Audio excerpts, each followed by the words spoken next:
In this penultimate episode of the Build Your Business Six Pack podcast, I'm taking you back in time to exactly a year ago today when I released an episode called The 5 Things to Let Go of If You Want to Succeed. And I didn't even realize how ironic it was until I started recording this little bit of intro, that in order for me to succeed and to go to my next level and to achieve the things that I want to achieve moving forward, but more importantly, to feel more fulfilled and connected in my life on a daily basis, I'm actually letting go of building your business six pack. All of the branding, the Facebook pages, the podcasts and so on. And it feels very refreshing in order for me to do that. So just so apt that when I look back to see what I was doing a year ago, it's all about letting go. Even more important than that, we've literally just come out of a full moon and eclipse season. So it just feels extremely powerfully serendipitous. Now, before I let you go and re-listen to this particular episode, which is one of the most listened to ones, I want to just remind you of something that I wrote about this week on social media.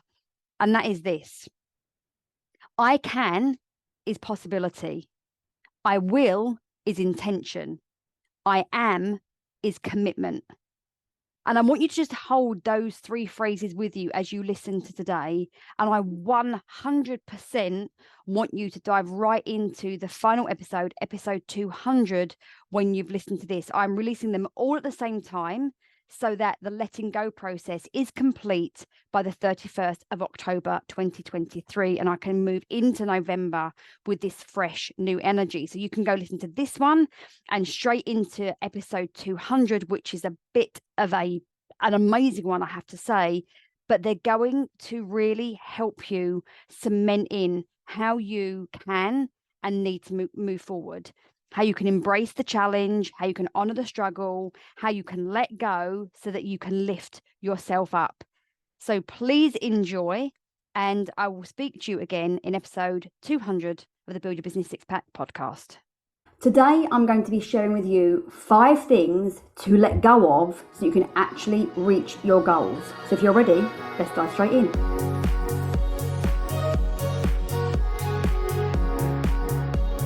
Welcome back to the Your Rich Life podcast. Now, when we think about setting goals, particularly goals that we keep setting and keep not reaching, it's really easy to go to that conversation that says, what am I missing? What is the thing, or what are the things that I'm not doing or not doing enough of, that if I were doing them and doing enough of them, I would reach those goals? And that's where I think the problem is for a lot of us, is that we're so focused on the thing that we're not doing that we don't see that it's actually the things that we're not doing that are causing the problem, the things we're not letting go of. And so now being fully immersed in my own breakthrough experience, I want to share with you some of the things that I've really learned to let go of that have made the biggest impact in how I show up every day for my goals, how I'm making progress towards my goals, but just more importantly, like the level of the shift in my emotions, my mental health, and my levels of serenity around those goals. Because when you want something so bad, it's really easy to get caught up in the emotions of not being where you want to be yet, right? I know I'm not alone in that one. So I just want to let you know that progress isn't just progress in terms of what you're seeing in terms of achievement, it's how you're feeling about it. Because if, as you know, your feelings are a frequency, and your frequency is creating far more power than the actions that you're doing. So if we can come to a space where we feel so much better about everything and we've got great emotional and mental health, that's a bloody great big win as far as I'm concerned. So let's dive straight in. I've got the 5 things, and as always at the end, I've turned those into 5 questions for you to contemplate, and I'll give you some instructions on those as we come to the end of the episode. So 1 of 5. The first one is the belief that more is better. We tend to think that if we do more, so if you've got a goal around, I don't know, weight loss as an example, that if I can stick to so many, like 1,800 calories, if I can work out 6 days a week, if I can get my 10,000 steps in, if I can drink 2 litres of water, if I can be a vegan and go gluten-free, it'll fall off forever, right? If we're in business, we're entrepreneurship, we tend to think that the more hours we work, the better. The more courses you've got, the better. Like the harder we work, the better. But more is not always better. Just think about the fact that if you were on a workout program and you thought that working out 9 hours a day was a good idea, absolutely not. It will cause all kinds of harm to your physical and mental body. And if, like me, you're a baker and you're making a meringue, you don't want to be whisking those egg whites too much because it goes grainy and it tastes disgusting. I can understand, though, why we have this innate belief that more is better, particularly when it comes to entrepreneurship. In fact, just this morning, I was listening to a podcast. So every morning I plug myself in while I'm doing journaling and I have some kind of motivation thing going on. And there was this guy who was like screaming down the microphone about how hard you have to work and how much you have to do. And if you wanted to beat him, like he would honor you beating him, but you'd be getting up at 2:30 in the morning and this and that and how much you got and how lazy you are. And I actually in the end had to turn it off. And I chose to think about the 3, 4 or 5 entrepreneurs that I know and, you know, that are making multi-millions that absolutely do not have that attitude. And they don't even whisper that attitude to any of their students. So we get to choose what we think. So now my invitation to you is to let go of the belief and the story that more is better. And like I said, at the end, there'll be questions to help you navigate through this journey. But for now, let's just park that in the effort bucket, right? Let's just, if you feel that belief around you, let's just imagine that we can scrunch it up like a ball of paper and just throw it in the waste paper basket for now. The second thing that I want you to let go of is the weight of other people's opinions. So the fact is, people are always going to have their opinions and people will want to present you with those opinions whether you ask for them or not. Another fact is that we're getting judged always, even by people that we know, that our families, like we're all doing it. We're all passing judgment. We don't all act on it, but you just watch next time you're in the supermarket or next time you go to a gym or next time you're out somewhere and notice how many unconscious judgments you're having about things and the people around you. It's happening. But when it comes to that preventing you from reaching your goals, so as an entrepreneur, if you're worried about like what people might say on your videos or on your posts, and you're worried about getting called out, or you're worried about not being the expert, if you're worried about what people are going to say about you, like wanting to lose weight or wanting to become a bodybuilder or wanting to get divorced or wanting to change career, like people will have their opinions because they have their models of the world that are not fitting your model of the world, and that's okay. You don't need their permission. What I want to leave you with on this particular one is this. When you think about what you're worried that they're going to say, please know that you're already telling that to yourself about yourself. So if you're worried that someone's going to call you out and say you're not an expert, there is a part of you that doesn't feel like the expert.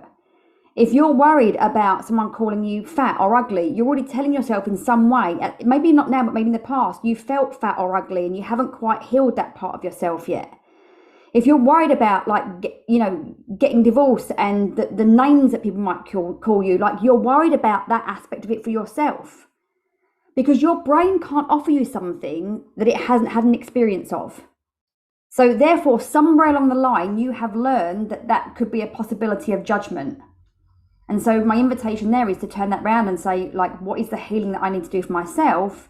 That means that people can still have their opinions and have their judgments, and it's gonna it's just gonna roll off me like melted ice cream.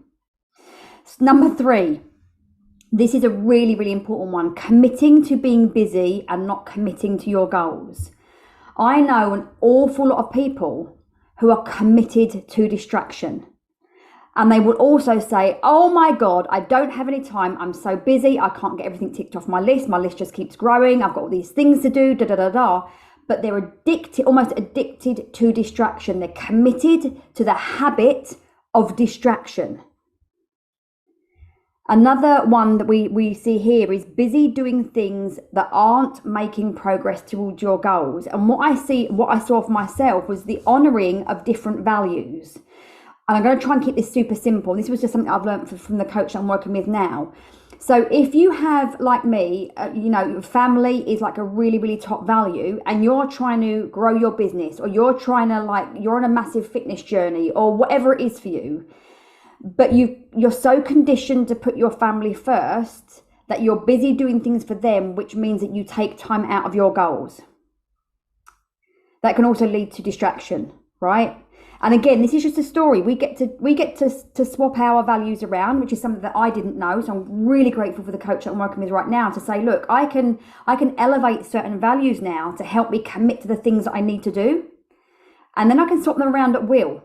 But what I want to let you know is that in every moment you're making that decision. So if you find yourself moaning a lot about not reaching your goals, look for distraction and also look about what are you actually valuing. Because in the moment, when you get to choose between going to the gym and watching TV, you are making a choice whether to honor your goal or to honor your comfort. In the moment when you are making a decision to pick up the phone and have the sales conversation or put a post out that says, hey, if you want to work with me, let's get on a sales call, or whatever you want to call it, doesn't matter. But you fear that, so instead you go put a load of washing out on the washing line, or you go walk your dog. Like in every moment, you are always choosing where your commitment is. So I want you to think about committing to letting go of committing to being busy, committing to to valuing other things in your life that are not getting you where you want to go.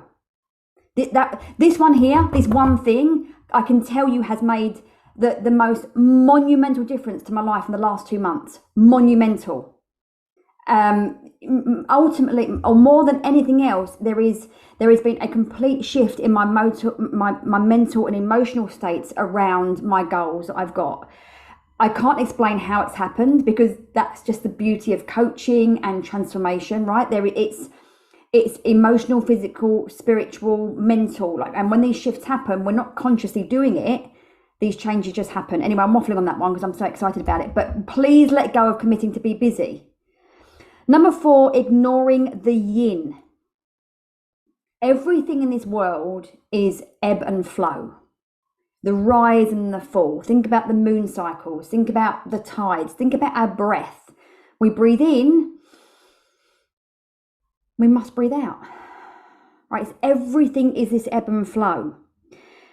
But we find ourselves not doing that. We find ourselves setting a goal and it's go, go, go, go, go, go, go. You know, you're suddenly in the SAS or something, and like it's all action, boop, boop, boop, boop, the whole time. But let me ask you, have you ever experienced like really tight contracted muscles?